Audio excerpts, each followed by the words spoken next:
Let's study treatment of myocardial infarction, including ST segment elevation myocardial infarction and non-ST segment elevation myocardial infarction and unstable angina, because these two are similar. तो यहाँ पे लिख लेते हैं myocardial infarction. Treatment of myocardial infarction.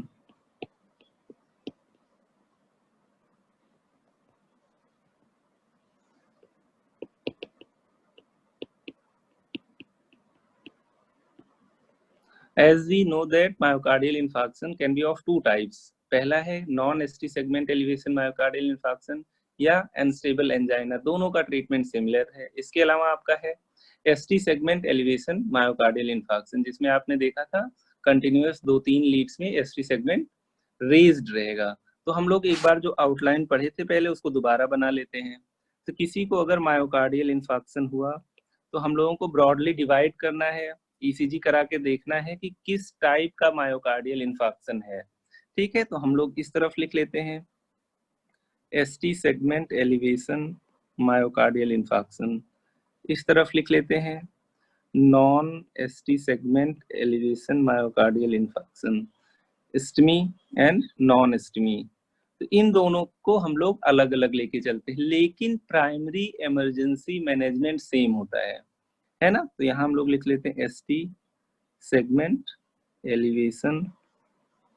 ठीक है, और वहां पे एलिवेशन नहीं होगा. तो प्राइमरी जो हॉस्पिटल में जैसे ही पेशेंट इमरजेंसी में पहुंचेगा, आपका काम है उसको इमीडिएटली कार्डियक मॉनिटर लगाना. ठीक है, आईवी लाइन सिक्योर करना और ऑक्सीजन लगाना. इसके अलावा कुछ ड्रग्स देंगे जैसे मॉर्फिन, नाइट्रेट्स एंड एस्पिरिन. तो आप कलेक्टिवली इसको एक निमोनिक के फॉर्म में याद करते हैं कि इनिशियल मैनेजमेंट मोना है. तो चाहे मायोकार्डियल एसटी सेगमेंट एलिवेशन वाला इंफार्क्शन हो चाहे नॉन एसटी सेगमेंट एलिवेशन हो, दोनों में प्राइमरी मैनेजमेंट सेम रहेगा. तो लिख लेते हैं इमीडिएट मैनेजमेंट. इमीडिएट मैनेजमेंट यहाँ पे भी लिख लेते हैं इमीडिएट मैनेजमेंट. तो इमीडिएट मैनेजमेंट में हमने आपको निमोनिक बताया था, निमोनिक आपका था मोना. तो मोना यहाँ लिख लेते हैं मोना, एम फॉर मॉर्फिन. ये क्या करेगा, पेन को कम कर देगा. आपको मैंने बताया था अगर किसी को हार्ट अटैक आता है तो ये सबसे सीवियर पेन नोन है आज तक, अपार्ट फ्रॉम चाइल्ड बर्थ. अगर कोई फीमेल होगी तो चाइल्ड बर्थ में भी बहुत सीवियर पेन होता है अगर वो नॉर्मल डिलीवरी हो रही, मतलब वेजाइनल डिलीवरी हो रही है. ठीक है, यहाँ पे ऑक्सीजन दे देंगे आप, क्योंकि ऑक्सीजन डिमांड ज़्यादा हो चुकी है पर्टिकुलरली हार्ट मसल्स की. एन फॉर नाइट्रोग्लिसरीन, ये आपके कोरोनरी आर्टरीज को डायलेट कर देगा, अभी डिटेल में देखेंगे. ए फॉर एस्पिरिन है ना, जो कि प्लेटलेट के एग्रीगेशन को नहीं होने देगा, मतलब ये भी एक तरह से एंटी प्लेटलेट ड्रग है. Same for non ST segment as well, Mona. तो हमें सबसे पहले मोना याद रखना है.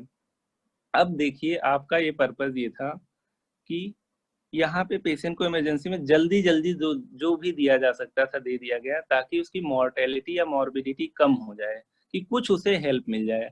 आगे चल के जो डेफिनेटिव ट्रीटमेंट होगा, अगर वो नॉन एसटी सेगमेंट एलिवेशन होगा तो थ्रोम्बोलिसिस छोड़ के सब कुछ सेम होगा.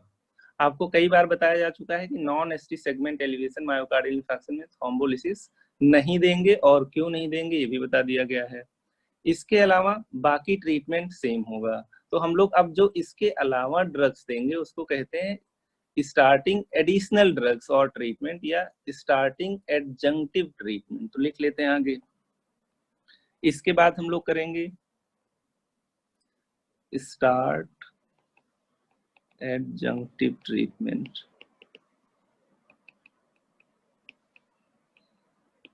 यहाँ पे भी वही करोगे.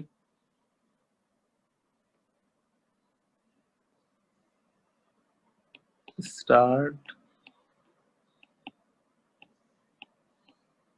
Adjunctive treatment. आपको कल बताया था कुछ चीजें और होंगी जो पेशेंट को हेल्प करेंगी, जैसे बीटा ब्लॉकर दे दोगे तो हार्ट रेट कम हो जाएगा, हार्ट को थोड़ा सा रेस्ट मिलेगा. उसका ऑक्सीजन डिमांड कम हो जाएगा। नाइट्रोग्लिसरीन यहाँ पे इंट्रावीनस दे सकते हो आप, और क्योंकि आपको यहाँ पे क्लॉटिंग होने से रोकना है तो एंटी क्लॉटिंग या एंटी प्लेटलेट एजेंट्स भी दे सकते हो, जैसे हेपेरिन, ठीक है, या एस्पिरिन कंटिन्यू कर सकते हो, या क्लोपिडोग्रेल दे सकते हो। तो लिख लेते हैं यहाँ पे सबसे पहली जो चीज देंगे anti ischaemic treatment. Ischaemic treatment, anti ischaemic treatment में आपका आ जाता है नाइट्रेट्स या बीटा ब्लॉकर। पहले हम लोग लिखते हैं बीटा ब्लॉकर, नाइट्रेट तो ऊपर दिया भी जा चुका है, बीटा ब्लॉकर्स और नाइट्रेट्स। तो दोनों में कॉमन रहेगा, इसलिए इसको हम लोग दोनों के नीचे लिख ले रहे हैं। सेकंड हम लोगों ने देखा था कि हम लोग कुछ एंटी थ्रोम्बोटिक थेरेपी देंगे। एस्पिरिन ऊपर दे चुके हैं, लेकिन अब यहाँ पे आईवी देने का काम होगा, ठीक है। तो यहाँ पे लिख लेते हैं क्योंकि आईवी और इफेक्टिव होगा, एंटी थ्रोम्बोटिक थेरेपी। इसमें एस्पिरिन के आगे भी आप जा सकते हैं, एस्पिरिन दे दिया आपने, क्लोपिडोग्रेल दे दिया, ठीक है। तो ये सब दे सकते हो। इसके अलावा एब्सिक्सिमैब एक ड्रग होती है, वो भी दे सकते हो। चलिए इसके अलावा हम लोग देख लेते हैं थर्ड। अब हम लोग एंटी कोगुलेंट्स भी दे सकते हैं, लिख लेते हैं। We are not talking about fibrinolytics या thrombolytics, we are talking about anti coagulants. देख लेते हैं anti coagulant therapy. Anti coagulant therapy का मतलब इसको हिपेरिन दे देंगे, चाहे अनफ्रैक्शन हिपेरिन देंगे, चाहे उसका मोर पोटेंट फॉर्म दे देंगे, लो मॉलिक्यूलर वेट हेपेरिन। पहले लिख लेते हैं अनफ्रैक्शन हेपेरिन, हिपेरिन और low molecular weight heparin, weight heparin.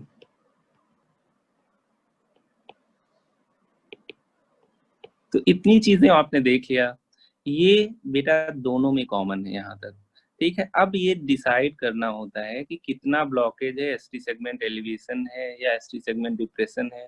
उसके बेसिस पे हम लोगों को ये देखना होता है कि रीपरफ्यूजन, मतलब जहाँ पे क्लॉट बन गया है उसको रिकैनलाइज कैसे किया जाए। रीपरफ्यूजन उस पर्टिकुलर हार्ट के एरिया को कैसे किया जाए जहाँ पे नेक्रोसिस शुरू हो चुकी है। तो इसके बाद हमें रीपरफ्यूजन थेरेपी करनी होती है। तो दोनों के यहाँ इसके नीचे इस तरीके से लिखते हैं, इसके नीचे इस तरीके से लिखते हैं। ये हमारा कंटिन्यूएशन चल रहा है ST segment elevation myocardial infarction का। ये सब कॉमन था इतना, इसलिए इसको बीच में लिख दिया गया, ठीक है। अब अगर ST segment elevation myocardial infarction होगा तो हमारे पास रीवेस्कुलराइजेशन का एक और काम रहता है, क्योंकि जो भी आर्टरी है, कोरोनरी आर्टरी या जो भी उसकी ब्रांच है, वो फुली ब्लॉक्ड है, इसीलिए तो एसटी सेगमेंट एलिवेशन आया हुआ है। तो यहाँ पे हम लोग लिख लेते हैं रीपरफ्यूजन थेरेपी, रीपरफ्यूजन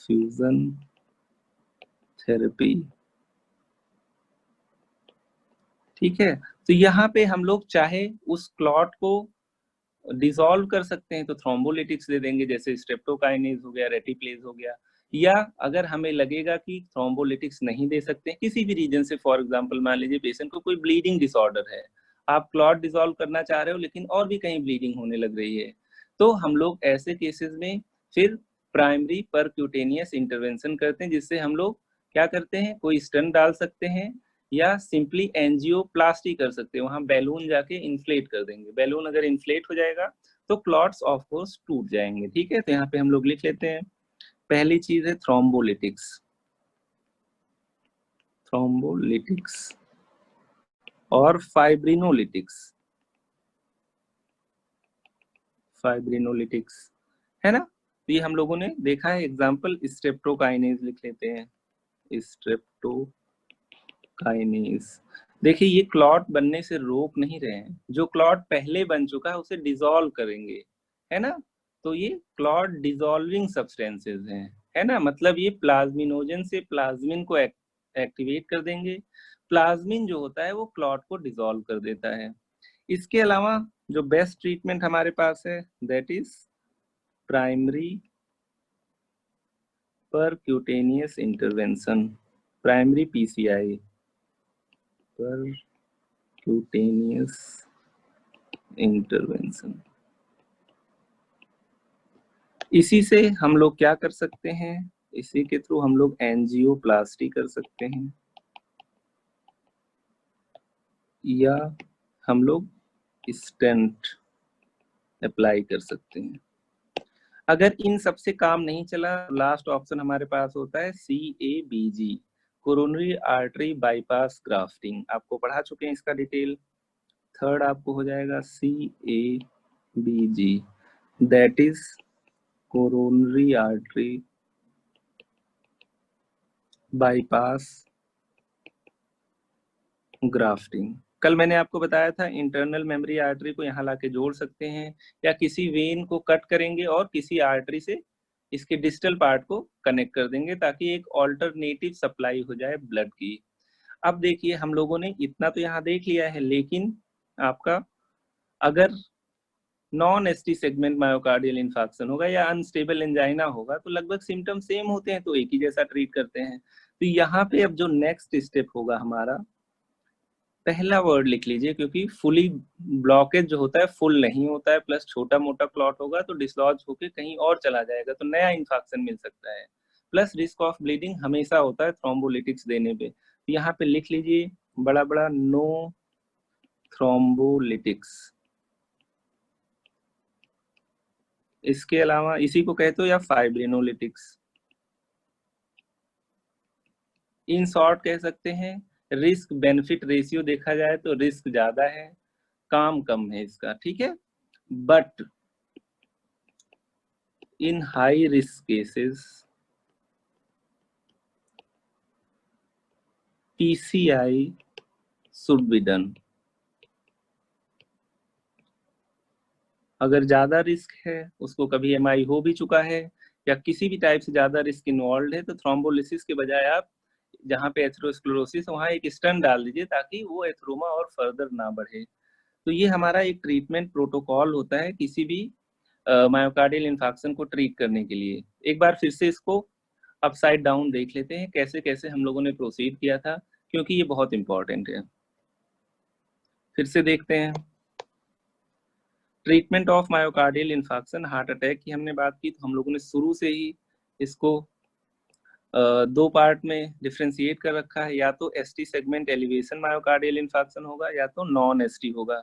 यहाँ पे आपने कहा था ट्रांसम्यूरल, पूरी आपकी वॉल अफेक्टेड है, ट्रांसम्यूरल इसको आपने कह दिया था सब एंडोकार्डियल, सब एंडोकार्डियल, ये सब हम लोग पढ़ चुके हैं।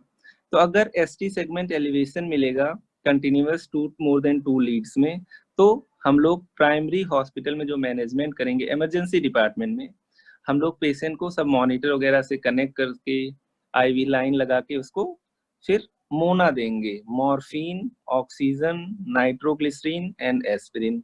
The same is applicable for NSTEMI also, immediate या इमरजेंसी मैनेजमेंट सेम है। उसके बाद पेशेंट को फर्दर हम लोग उतना तो हम लोगों ने जल्दी जल्दी उसको सबलिंगुअल नाइट्रोग्लिसरीन ये सब दे दिया, उसके बाद कुछ चीजें IV ड्रग के फॉर्म में कंटिन्यू करेंगे, ठीक है, जब तक हम लोग अरेंज करते रहेंगे किसके लिए, थ्रोम्बोलिसिस के लिए और परक्यूटेनियस इंटरवेंशन के लिए। तो यहाँ पे हम लोग एंटी स्कीमिक ट्रीटमेंट दे देंगे, आप लोगों ने देखा था बीटा ब्लॉकर या नाइट्रेट्स, एंटी थ्रोम्बोटिक दे देंगे, एस्पिरिन या क्लोपिडोग्रेल या एप्सिक्सिमैब। इसके अलावा एंटीकोगुलेंट थेरेपी हेपेरिन के फॉर्म में। और अगर ST सेगमेंट एलिवेशन होगा तो अब डेफिनेटिव ट्रीटमेंट करेंगे। अभी तक तो हमने केवल चीजों को रोका था, अब हम इसको डेफिनेटिव ट्रीटमेंट दे रहे हैं कि जिससे उसको आगे चल के प्रॉब्लम ना हो, हम उसको डिस्चार्ज कर पाए, ठीक है। और जहाँ पे भी स्टेनोसिस था वो किसी तरह से उसको बचाएं, वो रीस्टेनोसिस ना होने पाए। तो पहला काम करते हैं थ्रोम्बोलिटिक्स या फाइब्रिनोलिटिक्स, जैसे स्ट्रेप्टोकाइनेस और भी हैं, रेटिप्लेज, एल्टीप्लेज, टेनेक्टिप्लेज, जरूरी नहीं है डिटेल में जाना। फिर उसके बाद हम लोग प्राइमरी परक्यूटेनियस इंटरवेंशन करेंगे। अब देखिए आपको देख के लग रहा होगा ये ज्यादा एफिशिएंट है, है ना। तो अगर ये आपके हॉस्पिटल में अवेलेबल है तो ये प्रोसीजर ऑफ चॉइस है। लेकिन देखो, किसी को फाइब्रिनोलिटिक दे देना इज इजी, आपने इंट्रावेनस इसको इंजेक्ट कर दिया। लेकिन परक्यूटेनियस इंटरवेंशन तभी करोगे जब तुम्हारे पास कोई कार्डियोलॉजिस्ट होगा, है ना, जो ये सब प्रोसीजर्स कर चुका होगा। तो ये सारे सेंटर्स पे हो नहीं सकता है। अगर ये नहीं हो सकता है तो आप ये जरूर कर दीजिए, ठीक है। तो ये आपका होता तो बेस्ट ट्रीटमेंट मोडेलिटी है, लेकिन हर जगह अवेलेबल नहीं होता। तो एटलीस्ट आप उस क्लॉट को कम से कम उस क्लॉट को डिसॉल्व कर दीजिए। आगे चल के देखिएगा, अगर जरूरत होगा तो इलेक्टिव परक्यूटेनियस इंटरवेंशन कर दीजिएगा, ठीक है। तो ये इतना आपका समरी रहा। जहां तक non ST segment elevation myocardial infarction की बात किया जाए तो फाइब्रोलिटिक्स कॉन्ट्रा इंडिकेटेड होते हैं। अगर बहुत रिस्क इन्वॉल्व है, आगे चल के भी हो सकता है फिर से इंफार्क्शन या कोई एथिरोमा ऐसा है जो गलत जगह पे है, लेफ्ट एंटीरियर डिसेंडिंग आर्टरी में है, तो आप यहाँ पे परक्यूटेनियस इंटरवेंशन प्लान कर सकते हैं। अब हम लोग इस कार्डियक मैनेजमेंट को, मायोकार्डियल इंफार्क्शन को डिटेल में देख लेते हैं, कैसे स्टेप बाय स्टेप आगे चलते हैं। एक बार चैट सेक्शन में आइए, रिवाइज कर लेते हैं।